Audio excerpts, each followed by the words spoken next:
Hello everyone, welcome back to GED. Today we're continuing with our Wonderlands class preview builds. And not really a build, we're just previewing the classes. But anyways, we're on our 5th episode, so we're diving all the way down here to the SPOREWARDEN.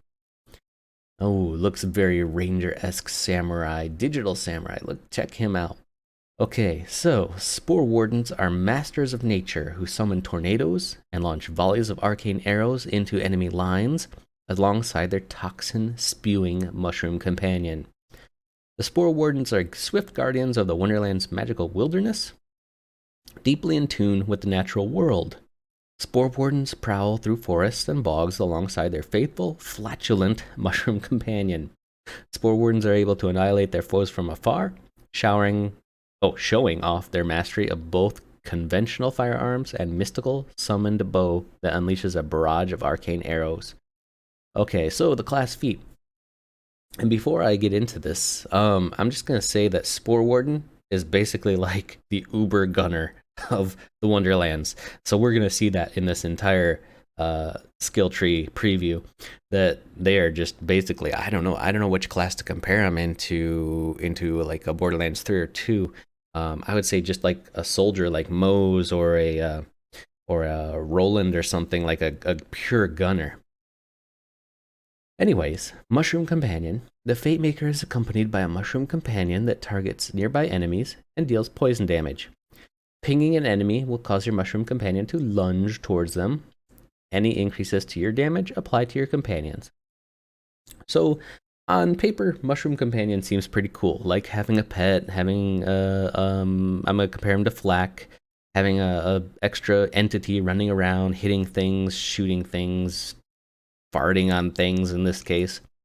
But, and I'm gonna be very blunt here, sadly, in the Borderlands entire series, Pet AI has never impressed me personally. The only pets that I've ever seen work really well are Deathtrap and Wolf and Saint. All the other pets, in this including like summonables, have horrible AI that just kind of make them run towards one thing, hit it, and not do that much damage at all. I really hope in Wonderlands they give something to these pets to make them actually feel like they're worthy of a feat slot, that they're amazing in combat, that they do something out of the ordinary. Comparing the 3 pet classes, the Graveborn has its Lich, which is a very supporty class, or very supporty pet, rather. It doesn't really do a lot of damage by itself, but it does supplement your casting. The Clawbringer has a pet that is very much like a Wolf and Saint mechanic, where it flies around and bombards stuff, and it slashes it, which is actually probably, I'm going to say, the best pet. But this Mushroom Companion that the Spore Warden has tends to not look impressive in any gameplay we've seen so far. And that's just the lowdown of what I'm seeing right off the bat. May change in the release, may have upgradables eventually, but it's just like a basic flak pet with no action skills to supplement it. Speaking of action skills, Barrage. The Fate Maker summons an ethereal bow, firing 7 arrows that deal ability damage on impact. Arrows ricochet twice between nearby enemies. Barrage has multiple charges, increases to gun damage applied to damage dealt by Barrage. Okay, let me say that this skill absolutely looks like room-clearingly amazing. Like 7 arrows that deal your damage, and they ricochet between enemies. Like, this is a room-clearing ability. It's crazy. Multiple charges and gun craze damage is just sick. Like, if you want a gunner blow everything up class, this is for you. Blizzard. The Fate Maker creates 3 frost cyclones for a duration that seek out nearby enemies, dealing frost damage over time. This also looks amazingly good. Like, if you're summoning a frost cyclone that freezes an enemy and chases them around the map, I'll bet it's probably a slow-moving tornado, but still, like, out of all the abilities I've seen in the game so far, these 2 look like the most room-clearing potential out of any class. So definitely a lot of outgoing DPS from the Spore Warden. Okay, next up we have their passive skills. Tier 1, Bounty of the Hunt. Kill skill.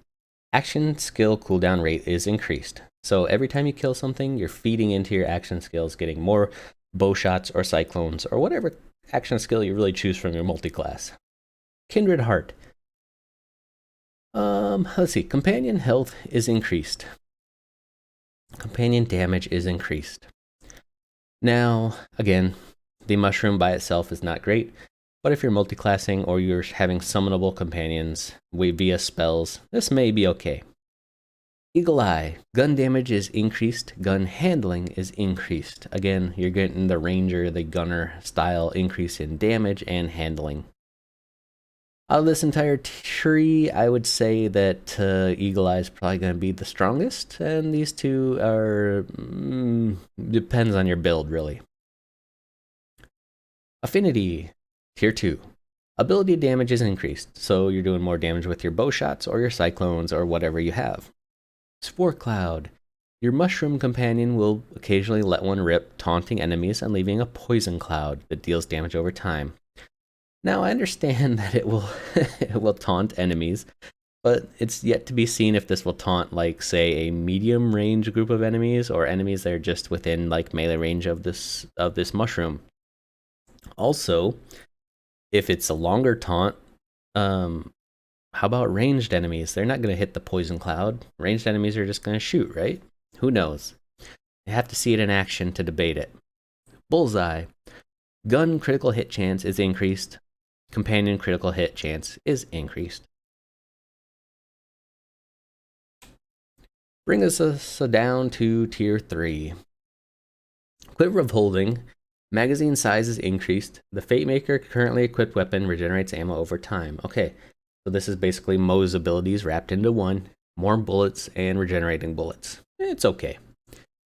Medicinal Mushroom. 1 point max. When the Fate Maker is in Save Your Soul, their mushroom companion attempts to revive them. If it does, you and your companion gain increased damage dealt for duration. I don't like this at all. At all. It's a Fate Maker ability pulled from Flak, and your mushroom companion is rarely ever going to actually revive you based on pet AI from previous games. It's just you're more likely to kill something and stand up yourself than your pet is to fully revive you. If you're waiting for this companion to fully revive you, you're in trouble deeper than you think, right? Windrunner, kill skill, increased movement speed and fire rate, and it can stack. So more kills, faster you move, faster you fire, pretty good. Obviously the middle one's debatable and not really that amazing, so either one of these is probably pretty good. Tier 4, Thrill of the Hunt. Gun critical hit grants an increase in companion damage for a duration. It can stack 10 times.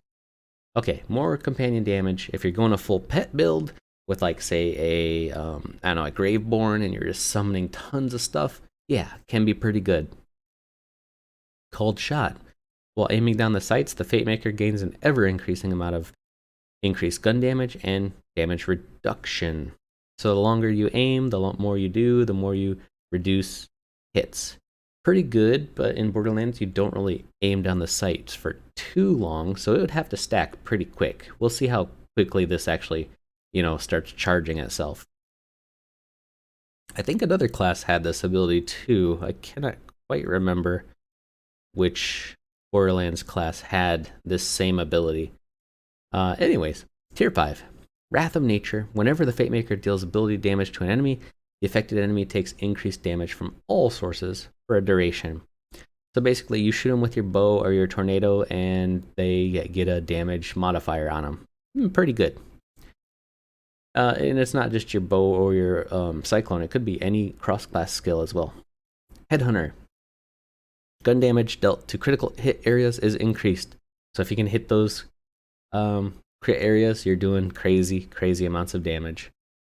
And Tier 6, Play the Angles. Probably the strongest capstone in the game I've seen so far. The Fate Maker's gun crits have a chance to ricochet, dealing reduced ability damage to a nearby enemy. Ricocheted shots also have a small chance to ricochet an additional time. Alright, so this is Amara's ricochet. And let me say that this ability is just beyond strong. Like, crits happen, and ricochets are amazingly good at room clearing. So, yeah, this class is definitely just going to destroy groups of enemies late game. That's it. That's the Spore Warden. It doesn't multi-class too well with a few other classes, but there are a lot of potentials here. Like, it's just a pure output damage class. So if you're playing a full gun build or a full pet build, it'll sync well into those. Anything outside of that, like the melee classes, doesn't kind of go too well with them. But, you know, is what it is. Pretty cool. Guys, let me know what you think about the Spore Warden.